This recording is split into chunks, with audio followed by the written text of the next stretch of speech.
अध्यात्म विज्ञान कोई धर्म या संप्रदाय नहीं है, ये स्पिरिचुअल साइंस है जो कुदरत के कानून पर आधारित है।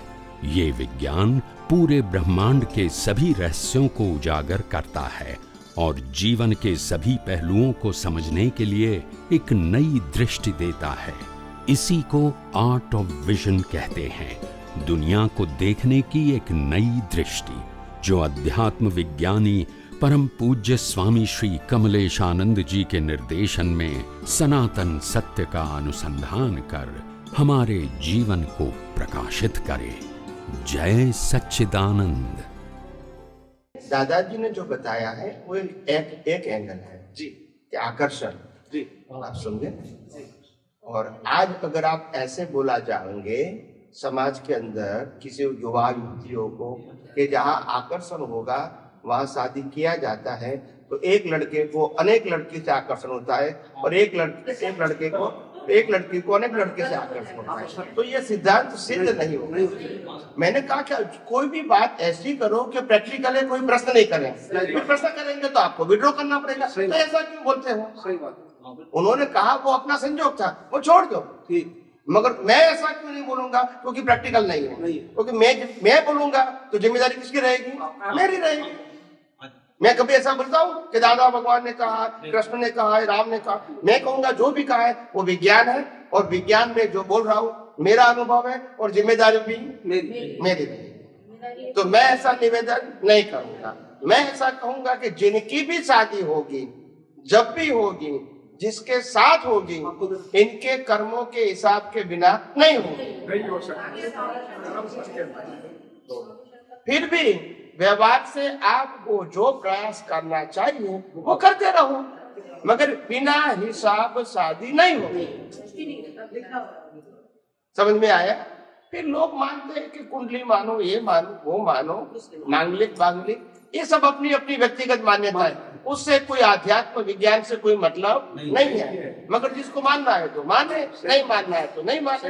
ये व्यक्तिगत बात है, ये कोई सनातन सत्य नहीं है। कुदरत नियम नहीं बदलेगी। हाँ, और जैसे जैसे मैं समझता हूँ लोग थोड़ा एजुकेटेड होंगे, पढ़े लिखे होंगे, नंबर एक। और नंबर में इस दुनिया के अंदर ये विज्ञान कुदरती कानून और कुदरती रचना के रूप में जैसे जैसे फैलेगा, लोग अपने आप निर्भय बन जाएंगे। बिल्कुल बन जाएंगे, अपने आप बन जाएंगे। क्योंकि जब ये शरीर कुदरत ने बनाया है, कुदरत चलाती है, कुदरत इसका अंत लाती है, हमको टेंशन क्यों? सही बात। सिर बाहर लिए बैठते हैं, सही बात, सिर पर वजन। हमको परिवार चलाना है भाई, तुमको नहीं चलाना है। तुम्हारे जाने के बाद भी चलता रहेगा और तुम पैदा नहीं हुए तब भी चलता है। तुम क्यों अहंकार करते हो? तो अहंकार की जरूरत नहीं है। आपका जो रोल है वो रोल अदा करते रहो, खत्म हो गई बात। आप समझे कि नहीं? रामकृष्ण महावीर गए तो भी दुनिया चलती रही, श्रीमद राजचंद्र दादा भगवान गए तो भी दुनिया चलती रही, कल हम भी चले जाएंगे तो भी दुनिया। अहंकार करने की जरूरत नहीं है। मगर एक बात ध्यान में रखो, जो व्यक्ति अपनी नियत और नीति साफ रखे, जो बीज डालेगा उसका फल आज और कल भी मिलेगा। बिल्कुल नियत और नियति के ऊपर। समझ में आया? जिसकी नियत और नीति साफ होगी, रिजल्ट एक दिन आज नहीं तो कल भी आएगा। क्योंकि जो खुद निस्वार्थ है और करोड़ों लोगों के हित की बात करता है, अपने स्वार्थ की बात नहीं करता है, तो आज नहीं तो कल भी लोग एक्सेप्ट करेंगे कि उनकी बात में ऐसी कोई बात नहीं थी कि मेरा ज्ञान है, मेरा विज्ञान है, मैं दे रहा हूँ, मैं गुरु हूँ, मेरे को मानो, मेरी आज्ञा को मानो, मेरे को अनुसरण करो। ये तो कोई बात नहीं है यार। सही बात। यस और नो? यस। फिर किसी को तकलीफ क्यों होगी? सही बात। यस और नो? नहीं, इससे बढ़िया निष्पक्षपाती विज्ञान दुनिया में क्या हो सकता है वो बताइए। इससे बड़ा निष्पक्षपाती विज्ञान पक्षपंथ से पर विज्ञान क्या हो सकता है वो बताइए। नहीं हो सकता साहब, फिर न है न होगा। समझ में आया कि नहीं? और अगर गलती निकालनी है तो महावीर की भी गलती गोसालक ने निकाली थी। महावीर क्या करेंगे? वो उनका काम करेंगे, वो उनका काम करेंगे। आज गोसालक को लोग भूल गए, महावीर को याद करते हैं। तो आपको समझना चाहिए, जो आदमी जीवन में सिर्फ विरोध करने के लिए विरोध करता है उनकी कोई वैल्यू रहती नहीं। थोड़े समय के लिए उसका अहंकार का पोषण होता है, मगर जब कुदरत इनको सजा देगी नेक्स्ट बर्थ में, तब वो कहेगा कि मैं धर्मगुरुओं को मिलना चाहता हूँ, सच्चा ज्ञान प्राप्त करना चाहता हूँ, मगर क्योंकि मेरे कुदरत ने संजोग दिया है, वो इतना भारी दिया है कि मेरे को परिवार को खाना पीना देने में ही पूरा समय निकल जाएगा। इतनी मजदूरी करता हूँ 8 घंटा और घर आके रोटी खा के सो जाता हूँ, क्योंकि मेरे हाथ पांव भी थक जाते, अभी सोचने की क्षमता नहीं है। और फिर हम इसको देखते हैं कि व्यक्ति इतनी मजदूरी करते हैं 8 घंटा, हाथ पांव हिलाते रहते हैं, फिर रात को खाने के बाद सो जाता है, बोलने के भी होश नहीं होते। ऐसा क्या किया है? तब मालूम होता है कि उन्होंने इतना गुनाह किया है कुदरत के सामने। क्योंकि रन कौन देगा? कुदरत। इंसान तो नहीं दे सकते, निमित्त कोई बन सकते हैं, मगर डायरेक्ट उनके पास पावर नहीं। पावर किसके पास है? कुदरत के पास है। तो फिर कुदरत उनको ऐसी सजा दिलवाता है, वो उसी से बाहर नहीं निकल सकता है। निकलना चाहते हैं फिर भी क्या बताए, क्योंकि फिर मर्जी नहीं। अगर आपने बीज डाल दिया तो मर्जी फिर कुदरत की चलेगी, तुम्हारी नहीं चलेगी। समझ में आया? इसीलिए हमारे दादा भगवान ने भी ये कहा है और कबीराज ने भी पद में लिखा है, न आराधक बनो तो भले, अगर किसी की आराधना नहीं करो तो कोई तकलीफ नहीं, मगर विराधना करोगे तो कुदरत छोड़ेंगे नहीं। आपको विराधना करने का अधिकार नहीं है। सभी व्यक्तियां स्वतंत्र हैं। आप भी दुनिया में स्वतंत्र हैं आपकी बात को रखने के लिए। किसको स्वीकारना है, किसको नहीं स्वीकारना है, वो उनकी बात है, मगर आप रख सकते हैं। मगर विरोध करने का मतलब होता है अपनी कमजोरियों को व्यक्त करना। क्योंकि हमको नहीं आता है तो विरोध तो करें, बोलते नहीं है। सही बात। हमको कुछ नहीं आता है तो विरोध तो करें। आप समझे कि नहीं समझे? आज हम कहेंगे कि मोदी साहब का विरोध करेंगे, पर मोदी करेंगे वो हम नहीं करेंगे, तो मतलब क्या रहा है? उससे अच्छा करो नहीं, कौन मना करता है? कोई नहीं, वो नहीं करेंगे, विरोध ही करेंगे, अच्छा नहीं करेंगे। ये प्रगति का मार्ग है कि अधोगति का मार्ग है? आपको अगर आपके पास क्षमता है उससे और अच्छा काम करो, कौन मना करता है? दुनिया सबके लिए है। यस के नो? आपकी एनर्जी विरोध करने में क्यों व्यक्त करते हो, क्यों खपा देते हो, क्यों वेस्ट कर देते हो? आपकी शक्ति को ऐसा लगाओ रचनात्मक, क्या बताया? रचनात्मक, जिससे किसी का भला हो गए। क्या हो गए? भला किसी का। समझ में आया? किसी को हेल्प हो गए, किसी को सही मार्गदर्शन मिले, किसी को सही रास्ता मिले, उसके लिए काम करो। समझ में आया? तो कहने का मतलब ये है। और ऐसे जो महापुरुष होते हैं, इसको महापुरुष बोलना ठीक नहीं है, क्योंकि वो खुद को ऐसा नहीं कहेंगे कि मैं महापुरुष हूं, मगर दुनिया के लोग कहेंगे कि महापुरुष है। उनकी सोच हमारे से बहुत ऊपर है, बहुत ऊंची होती है। और जो महापुरुष होते हैं उनके पास ही दुनिया के लोगों का जहर पीने की भी क्षमता होती है, तभी उसको नीलकंठ कहते हैं। बिल्कुल सही बात। समझ में आता है? जहर पीने का मतलब सही करने के बाद भी गलत कहना। बोलते नहीं है। यस और नो? हर साल राम जन्मभूमि के दिन छुट्टी मनाना ये हाईकोर्ट का काम है, और प्रश्न करना कि राम का जन्म कब हुआ था, ये भी प्रश्न करना है। छुट्टी भी मनाना है, बोलते नहीं है। छुट्टी भी मनाना, प्रूफ लाओ। छुट्टी तो ले लेंगे, उसमें प्रूफ की जरूरत नहीं, मगर आप कहोगे उसका जन्म हो तो भी प्रूफ लाओ। दुनिया ऐसे चलती है। मगर एक बात ध्यान में रखो, सच्चाई छुप नहीं सकती कभी कागज के फूलों से, और खुशबू कभी आ नहीं सकती है बनावट के। समझ में आया? कितना भी बनावट करोगे, कितना कलर करोगे, खुशबू नहीं आएगी।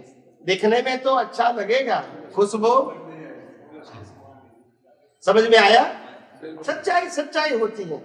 मैं जिस आत्मविश्वास से बोलता हूं, ये आत्मविश्वास ऐसे नहीं आता। जब बात में सच्चाई होती है तो आपके पास कोई शब्द नहीं होते, सिर्फ नेगेटिव करना है, शब्द नहीं होते। आप समझे? हर कोई काम अच्छा करेगा तो दो चार, देखो कोई भी निर्णय दुनिया में ऐसा नहीं है जो पास्ट में लिया है, प्रेजेंट में भी लिया है और भविष्य में लेगा, जो 100% व्यक्ति को फायदा होगा। ऐसा निर्णय कभी कोई दुनिया के व्यक्ति ले नहीं सकते, मगर निर्णय ऐसा होता है मेजोरिटी व्यक्तियों को बेनिफिट होगा। सही बात। मगर जो माइनॉरिटी में है, माइनॉरिटी का मतलब गलत काम करने वाले हैं, मैं कास्ट की बात नहीं करता हूं।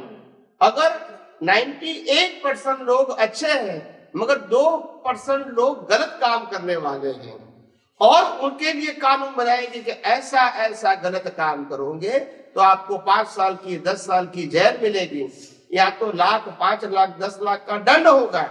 ऐसा पनिशमेंट करेंगे तो 1 2 3% लोगों को तो दुख होगा ही, और वो अपोज तो करेंगे ही।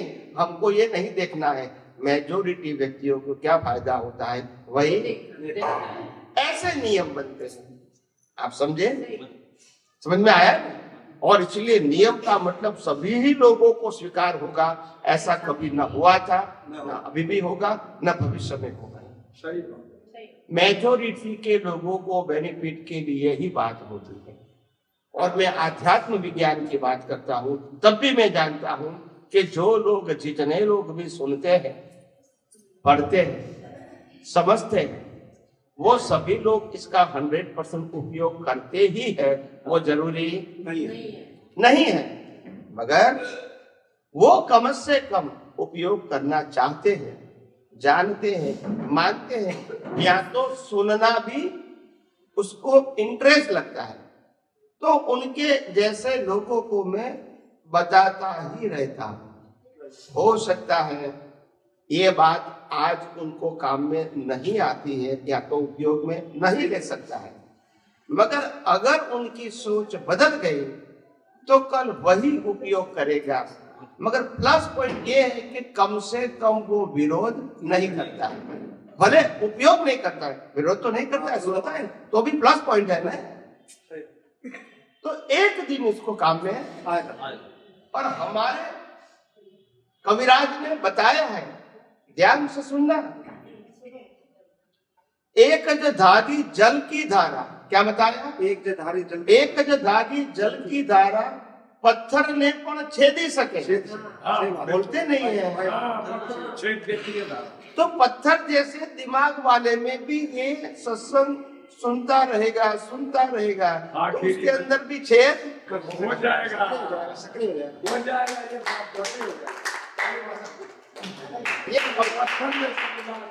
ये कविराज ने अपने पद में बताया। बिल्कुल समझ में आया? तो ये धारा विज्ञान की चलती रहेगी, हम इसका लाभ लेते रहेंगे, और जो लाभ नहीं लेंगे फिर भी सुनते रहेंगे, तो एक दिन उसमें भी जगह बनेगी समझने की, उपयोग करने की और अनुभव करने की। कुदरती रचना देखना ये भी तो जागृति है नहीं? ये जागृति, ये उपयोग, ये पुरुषार्थ और ये अनुभव, चारों एक ही है। जागृति भी है, उपयोग भी है और अनुभव भी है। सभी चीज की अनुभूति होगी तो ऑटोमेटिक काम करेगा ना। फिर तो करेगा नहीं, मगर वो मैच्योर होने पर का। अभी तो ये एक दो बार शब्दों में प्रेशर तो 5-25 बार करने से नहीं होगा, हजारों लाखों बार ये कुदरती रचना देखोगे, तब धीरे धीरे ये आपकी दृष्टि परिपक्व होगी, फिर कुदरती रचना देखना वो उनका स्वभाव हो जाएगा। अभी क्या है, रिलेटिव सत्य देखना स्वभाव है। क्या है? अभी होना चाहिए ना सो क्या कि वो कुदरती रचना आप वो प्रैक्टिस की जरूरत है ना, बिना प्रैक्टिस तो पुरुषार्थ हमारा यहाँ है मेन, तो वही तो कहता हूँ बस हमारा यहाँ है। कुदरती रचना देखना खुद के मन वचन काया को, बुद्धि चित अहंकार को और दुनिया की सभी प्रकृतियों को कुदरती रचना देखना, उसके अलावा भी दुनिया की सभी अवस्थाओं को कुदरती रचना देखना, इतना ही पुरुषार्थ है और कोई पुरुषार्थ नहीं है। और शुद्धात्मा में रहना वो पुरुषार्थ है, शुद्धात्मा में रहना है वो ज्ञान है, और कुदरती रचना देखना वो दर्शन है, बस। और कोई पुरुषार्थ नहीं है, और कोई बातों को परिवर्तन करना ये भी आध्यात्म विज्ञान का विषय नहीं है। ये स्वामी जी आपने बताया सम्यक दर्शन कि सबको कुदरती अभी समाप्त कर दे। सबको कुदरती रचना देखना सम्यक दर्शन है। तो अभी तक हम वो तो ये तो बाहर का दर्शन हुआ, ये जो कुदरती रचना देखना सबका सम्यक दर्शन है, ये तो बाहर का दर्शन हुआ। अंदर का दर्शन रह गया एक, और दूसरा ये है कि वो दर्शन ही मोक्ष का कारण है। वो मतलब वो उसमें क्या दर्शन, कौन सा दर्शन है, अंदर वाला या बाहर वाला? आपने कुदरती रचना देखा, वो अंदर की दृष्टि है, बाहर तो दृश्य है। दृश्य को दृष्टि ने देखा वो पुरुषार्थ है, दृश्य पुरुषार्थ नहीं है। वही दर्शन मोक्ष का कारण है, वही तो दर्शन। अगर आपने कुदरती रचना देखा तो किसी को करता देखा, मालिक के देखा, भोक्ता देखा, बस दो ही ऑप्शन आपके पास है, या तो कुदरती रचना देखो या तो रिलेटिव सत्य देखो, बस दो ही ऑप्शन आपके पास है। तीसरा ऑप्शन ये बाहर की आंखों से तो रिलेटिव सत्य देखते हैं, बाहर की आंखों। वो इसी आंख अलग चीज है, दृष्टि की अलग चीज है, ये पहले क्लियर कर दो, गोल गोल नहीं। आंख से वाइफ ही दिखेगी और अंदर की दृष्टि से उसमें शुद्धात्मा दिखेगा। आंखों से कभी शुद्धात्मा नहीं दिखेगा, और आंखों से तो यही दिखेगा उन्होंने ऐसा किया, ऐसा बोला, ऐसा किया, यही दिखेगा आंखों से, और कान से भी यही सुनेगा। समझ में आया? मगर दृष्टि कहेंगी यही कुदरती रचना है।